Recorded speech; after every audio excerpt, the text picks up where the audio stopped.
မိုင်းနေတာဘာချက်လို့ဘိုက်ဆိုင်နေ အနေရလည်းရှိရတယ်စားပေါ့ နေရတိုင်း သားနဲ့သမီးရဲ့စကားတွေကိုမေးပြောထားတယ်လေအကျေကြီးမပြောရဘူးလို့ပညာတက်တို့မြည်ပြီးမှဘယ်တော့မှစကားကိုအကျေကြီးမပြောကြဘူးနော်သားနဲ့သမီးအမေပြောထားတာလဲခဏတိုင်းမကြီးနိုင်တော့ဘူး မေ့သွားပြီနော် ပြီး ခ တော့ ရောခရော နောက်ဆိုစင်ကြပါပဲအာ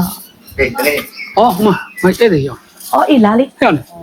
မင်းတို့ဘယ်လဲလာကြလဲတက်တက်ပဲ အလေတက်တက်ဆိုရင်ကမန်းလေးရောက်တုံးလေးဟိုအဖြစ်မလို့ကန်တင်ရမင်းတို့အိမ်မှာတရက်နဲ့တော့နေမလို့ နေတာနေလို့ရပါတယ်ဟိုမိုင်းနည်းနည်းကြည့်ပြောတာ အော်မောင်လေး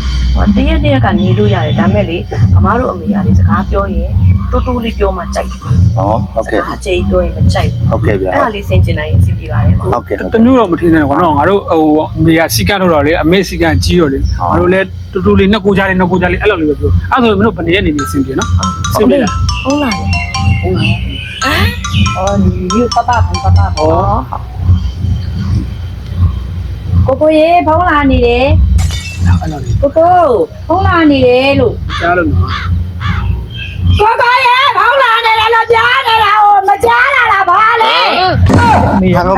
ဒီလိုတော့ပြင်းတော့နော် ပုံနေတော့ နေနေနေနေ ဟိုနင်းနေလာရေးစားပါကြောင်း